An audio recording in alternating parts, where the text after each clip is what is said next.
With a terrifying crunch, a Boeing 747 is damaged by a midair collision with a DC-10. The pilots fight to control the aircraft as the engineer goes aft to evaluate how much damage was done to the wing. Strange, because the DC-10 came in from above the 747 and seemed to be on a level flight path. A casual observer would expect the aircraft's tail to have sustained the worst damage, not a wing. Maybe the DC-10's engine fell off and ripped away part of the 747's wing? DC-10s used to do that, you know.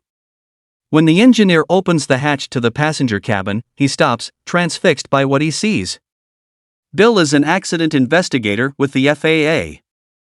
Through an interview with the air traffic controller and review of the cockpit voice recorder, it is easy to pinpoint the cause of the crash.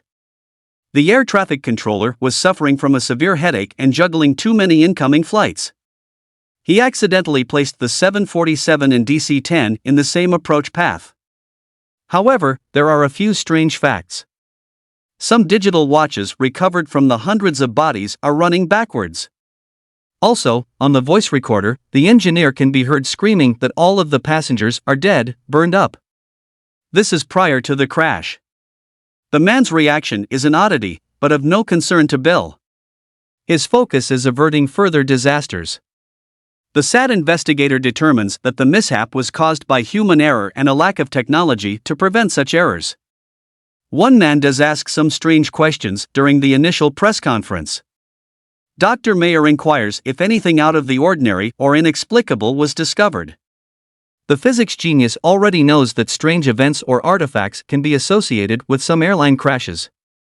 He believes that, in some manner, time travelers are present just prior to the events. None of this is revealed to the audience, yet. What the esteemed doctor cannot do is openly ask, "Did you find any evidence of time travelers or temporal distortion?" Among all the debris and dead bodies, Bill notices something else. That would be Louise, dressed in her prim flight attendant uniform. He notices her because the woman keeps staring at him, almost like he is a juicy piece of steak. After bumping into her on the escalator again, the two leave the airport. First, they drive to a restaurant. Louise is obviously hungry, before the pair end up in Bill's hotel room. Yes, they do exactly what lonely people did back in the 80s, they screw each other's brains out.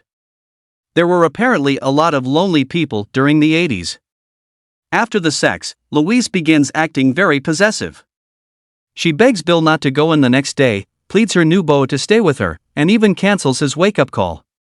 None of this sways the workaholic. However, he only takes a few steps away from the hotel room before going back in. The mysterious woman is gone. Later that night, Bill meets Louise again. He finds a strange blinking object among the piles of 747 wreckage. While examining the stunner, he causes it to discharge and finds himself momentarily paralyzed. Louise, looking much different, materializes out of a blue gateway with two other women. The time travelers babble for a few moments before grabbing the stunner and jumping back through the gateway. Bill hardly has time to gather his wits before Louise is gone again. I bet he wet his pants while stunned, too. If I could count the times I have had a day like that. Oh boy. Returning to her own time, Louise is afraid of what will happen when the paradox created by Bill stunning himself and seeing her turns into a timequake. She endures a short berating from Coventry before the timequake arrives. The quake is not all that bad, just some shaking and blurring effects. However, it was obvious to Louise that Bill had seen her before, something she has yet to experience. The truth is transparent to anyone with a doctorate in time travel. Louise will, in her future, travel back in time to meet Bill. A skewed pro-smoking angle is presented by the film. The humans living in the time that Louise comes from must smoke. The cancer sticks are treated in some way to provide protection to their lungs, both from the poison atmosphere of the future and our thick primordial soup of the 20th century. Smoking is good for you, it protects your health. How much did Philip Morris pay for that little plot point? The future smokers also casually toss their butts away.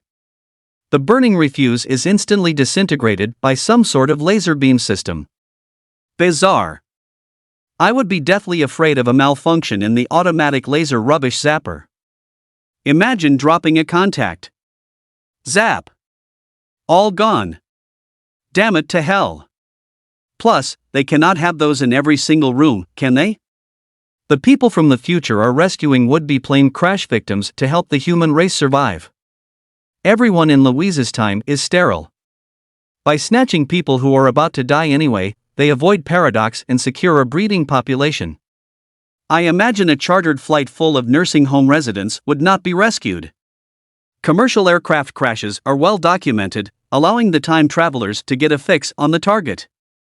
It all makes a sort of sense when you think about it.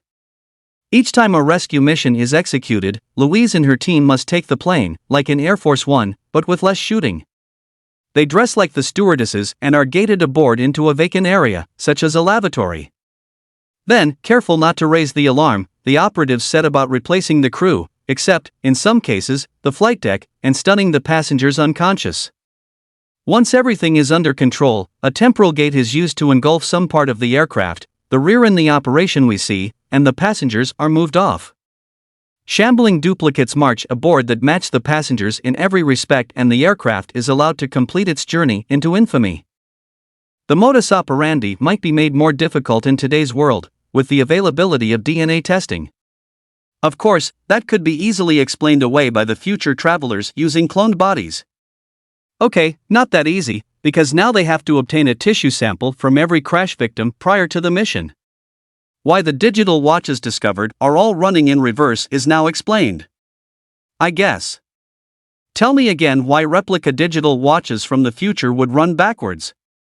Also, the largest paradox of all is how they replicated everything on the passengers. The simplest solution would be stripping them naked as they exited the plane and using those clothing and articles on the duplicates, but that is not what we see. Perhaps the most engaging part of the movie happens when Louise goes back in time to prevent Bill from ever finding the stunner. We see their meeting and night together from her perspective this time, including sections that were not hinted at earlier. At first I was put off, because my memory is adept enough and I detest it when movies show me the same scenes again. Despite my predilection, this section of the plot could be my favorite part of the movie. Bill is along for the ride, literally, in more ways than one, but watching the girl from the future stumble her way through seducing and trying to divert Bill is quite entertaining. Sadly, as we watched earlier, she is not successful. Her failure sets up a sequence of events that forces an emergency evacuation of the future. I must say, the people taken off the airliners are astoundingly calm and carry out the exodus with no confusion and in record time.